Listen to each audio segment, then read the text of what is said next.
Ustaz. Pak Mas, boleh Pak Mas? Oh, silakan Pak Hakim. Masya Allah. Bismillahirrahmanirrahim. Assalamualaikum warahmatullahi wabarakatuh. Assalamualaikum.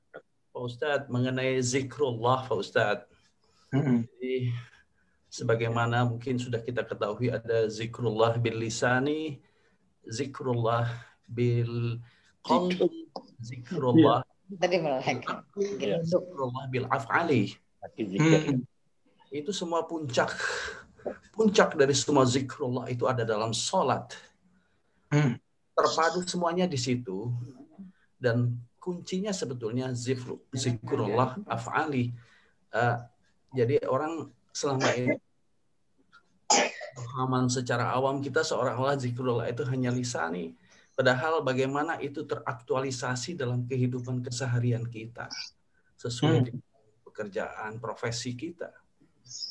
Semakin sempurna zikrullahnya itu, semakin setiap detik barangkali af'alnya itu terkait terus dengan Allah Subhanahu wa Ta'ala. Bagaimana Pak Ustadz? Mohon bimbingannya Pak Ustadz. Terima kasih. Assalamualaikum warahmatullahi wabarakatuh. Sebelumnya saya kan memang sudah menyebutkan bahwa nama Allah ini bisa kita berta'alluq kepadanya, bergantung. Bisa kita bertakhalluk, kita meniru sifat-sifat yang pantas kita tiru. Nah, meniru ini ada dalam fi'il lisan, perbuatannya lisan, yaitu menyebut. Ada dengan fi'il qalbi, fi'ilnya qalbu dengan memaknai. Ada dengan fi'il arkan, fi'il tubuh. Ya, dengan sikap secara zahir. Kalau digabung, nah inilah yang disebut dengan zikir af'al. Zikir hal, ya kalau bahasa guru-guru kita, ini zikir bil hal. Zikir dengan hal. Jadi ada orang nih baca ya Rahman, ya Rahim, tapi dia kata-katanya itu nggak enak. Berarti baru sampai di lisan, belum sampai dalam perbuatan fi'il. Ya. Dan betul semua itu terkumpul dalam sholat. Nah, maka sebenarnya orang cukup dengan sholat saja, itu sudah wusul, sudah sampai kepada Rahman dan Rahimnya Allah. Nah, coba lihat kita sholat Bapak Ibu. Sholat itu tubuh kembali ke bumi dengan ruku dan sujud. Sujud itu kan adalah manifestasi nyata bahwa tubuh kita kembali ke bumi. Kalau tubuh kembali ke bumi, ruh kembali kemana? Ruh kembali ke hadirat Allah. Maka semakin orang menundukkan tubuh yang fisik ini, akal otak yang sangat sombong ini, maka semakin ruhnya melayang tambah tinggi di hadapan Allah Subhanahu wa Ta'ala. Ya. Kita kan di dalam dirinya semuanya sama. Di dalam diri kita ini ada semacam chip kesombongan. Semua kita, mau dia ustadz, mau dia kiai, mau dia habib, sama. Mau orang umum, mau orang khusus, mau orang santri, mau orang biasa, sama. Nah, itu ditaklukkan cuma dengan sujud. Cuma dengan sujud. Nah, ketika kita sujud, maka saat itulah ruh kita, dia sedang naik menuju arasnya Allah. Tapi ada yang nyampe, ada yang nyangkut, nah itu masalahnya. Ada yang nyangkut tengah jalan, akhirnya nggak nyampe-nyampe kepada Allah. Di ruh itu maunya naik, tubuh ini maunya turun. Syahwat menarik ke bawah, sedangkan ma'rifat menarik ke atas. Barangkali gitu, Pak Dokter. Jazakallah Pak Ustadz, terima kasih. Alhamdulillah. Terima kasih Pak Hakim. Bapak Ibu masih ada lagi yang lain yang mau ditanyakan atau klarifikasi? Kelihatannya tidak ada lagi. Ada? Saya Ustadz ya. Silakan. Assalamualaikum Ustadz. Saya mau menanyakan, kalau kita menghafalkan Asmaul Husna itu yang 99 itu umpamanya hafal. Hanya kalau tidak artinya itu belum bisa hafal, itu gimana Ustadz? Jadi hanya menghafal nama. Iya, untuk umuran Ibu Sri dan Bapak-Bapak semua, tahapannya sekarang bukan menghafal lagi, tapi memaknai dan mengamalkan. Menghafal itu untuk anak bocah-bocah kecil-kecil sebenarnya. Ya, makanya dari kecil kita dulu ngafalin sifat 20. Jadi jangan membebani diri lagi itu. Tapi yang harus kita lakukan adalah memaknainya. Itulah yang kita jelaskan di pertemuan ketiga, ya. Man ahsaha dakhal jannah. Makna dari ihsa, siapa yang mengihsa pasti masuk surga. Itu ada 4-nya. Nah, nanti Pak Mas bisa mengulang kembali apa aja yang 4 itu. Silakan Pak Mas.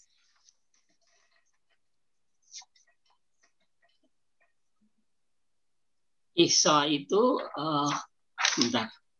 Pertama menghafalnya, yang kedua memaknainya, salah ya. Yang ketiga setelah memaknai meresapkan di kalbu dan setelah itu mengamalkannya, ya. Jadi mengamalkan dari sifat-sifat Allah tersebut. Mengamalkan itu yang ditanyakan Pak Dr. Akib tadi, zikir arkani, zikir fi'li. Zikir perbuatan. Ya. Jadi orang kalau yang sudah masuk, ya, berarti kita sudah sama dengan berzikir. Jadi zikir itu tidak hanya menyebut di lisan, tapi juga mempraktekkannya. Itulah zikir perbuatan. Zikir fi'li, af'ali. Taraf pertama tentu dengan menghafalnya tentu Ustaz ya. Kalau kita nggak tahu, nggak hafal ya gimana kita mau mendalaminya lagi. Betul. Tapi jangan dipaksa-paksa juga, kan kasihan. Ya kalau nggak hafal ya sudah kan. Makanya sekarang kalau menghafal jangan dengan cara anak kecil menghafal, tapi mungkin dilakukan, nanti hafal sendiri. Iya betul. Bapak Ibu yang ingin menghafal ya kebetulan saya sudah ikut dan rasanya mudah gitu. Dengan pakai metode gambar gitu ya, dan alhamdulillah saya udah bisa. Kalau Bapak Ibu berminat silakan saya di Japri, nanti kita bikin grup sendiri, insya Allah saya mencoba mentransfer ilmunya. Dan kalau Bapak itu orang visual itu rasanya agak cepat gitu, dengan membayangkan gambar itu kita nggak ada yang tertinggal tuh yang 99 itu, dan sekalian kita menghafal asma itu dan sekalian dengan artinya, jadi gambar itu ada artinya. Jadi insya Allah silakan kalau Bapak Ibu yang belum hafal dan kepingin belajar, saya siap nih di Japri aja nanti saya. Nanti Pak Mas saja di mentornya. Ya betul, ya insya Allah. Ya. Saya udah minta izin juga sama YSQ dan boleh nggak saya menyampaikan dia. YSQ bilang boleh. Insya Allah. Sudah dapat ijazah itu Pak Mas. Jadi tolong dari hari lain aja. Kami semua ikutlah yang Husnul Khotimah ini. Iya. Insya ya. Setuju ikut Pak. Baik. Silakan Bapak Ibu yang lain masih ada yang mau diperjelas dengan Ustadz? Saya nggak lihat ini sebentar. Boleh satu lagi Ustadz. Oh Bu Mun silakan. Ini Bu Mun ini udah luar biasa beliau nih, rajin sekali ini ngapal. Bukan Pak Ustadz. Saya itu tadi dalam memaknai dari Nur Rohmaniyah tadi. Ada salah satunya yaitu orang yang berbaik sangka kepada orang lain, selalu berbaik sangka pada orang lain. Bagaimana cara menyikapi kita kalau kita ketemu orang yang jelas-jelas tidak baik dan berniat buruk kepada kita? Apakah kita tetap berprasangka baik juga dengan mereka dan bagaimana menyikapinya? Terima kasih. Assalamualaikum warahmatullahi wabarakatuh. Iya. Orang yang berbuat buruk sama kita, misalnya ada orang yang ngutang nggak balik, kan gitu ya. Kalau pakai Nur Rahmaniyah masih ketemu Bu jawabannya. Oh barangkali emang orang hidupnya susah gitu. Ya. Oh pantas dia begitu, hidupnya susah. Mungkin hutangnya gali lubang, tutup lubang, misalnya contohnya begitu. Kalau ada orang yang zalim kepada kita, bagaimana berbaik sangka? Ya barangkali dia sedang mempertahankan diri. Itu bisa. Nah, maka kalau kita dapat ruh rohaniah ini, kita menghindar darinya. Nah, tidak mau berpolemik. Nah, jadi ternyata ketika Nabi SAW tidak mau berpolemik dengan orang-orang kafir Quraisy ke-6 Hijriah, padahal sudah mau sampai di Mekah, itu karena nur rahmaniyahnya. Nama beliau dicoret, dihapus dari MOU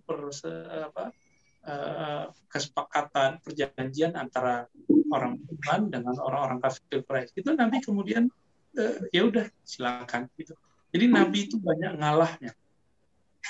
Maka ciri-ciri orang yang dapat Rahmaniyah ini, dia lebih suka mengalah untuk menang. Jadi menang itu nggak mesti kita selalu dominan. Kita bisa membalas, nggak mesti. Kadang-kadang orang menang itu dengan cara dia mengalah. Jadi menghindar. Jadi kalau Ibu kalau ketemu begitu, menghindar saja. Setiap kita ini berpikir buruk tentang makhluk Allah, saat itu juga kita menodai pikiran dan hati, dan itu hidup nggak akan tenang. Coba aja Bapak Ibu pagi ini berpikir tentang tetangga kita jahat, itu hidup langsung nggak nyaman. Kita berpikir tentang orang yang jahat kepada kita, hidup tuh kayaknya nggak nyaman aja. Ya, maka coba dipancarkan, dimunculkan nama ini dalam pikiran kita, dalam jiwa. Insya Allah akan terasa hidup lebih bahagia. Ya. Di depan kamera. Baik. Terima kasih Ustadz. Jadi saya bayangin ini kalau sifat Ar-Rahman Ar-Rahim ini sudah masuk di dalam kalbu kita itu, rasa-rasanya itu tidak akan ada yang keluar dari mulut kita yang nyakitin orang. Rasa-rasanya itu tidak akan ada yang marah gitu ya Ustadz ya. Rasa-rasanya itu sejuk damai gitu ya. Seperti Allah sayang kepada semua makhluk, ya kita akan terbawa begitu ya Ustadz ya. Tidak ada rasa walaupun marahnya marah cinta, marah sayang. Jadi semuanya yang dilakukan dengan cinta ya. Saya bunuh dia karena saya cinta gitu kan. Saya ini kan dia, saya nasihatin dia karena saya cinta misalnya gitu. Jadi masya Allah luar biasa. Baik Bapak Ibu sekalian, mudah-mudahan kita bisa zikirkan terus ini Ar-Rahman Ar-Rahim sehingga kita masuk di dalam kalbu kita sifat Allah yang dua ini. Untuk berikutnya kita akan mendalami sifat Allah Al-Malik sama Kudus ya Ustaz. Nanti digabung aja Pak, Malik, Kudus, Salam 3. Malik, Kudus, Salam. Baik. Baik. Insya Allah pekan depan.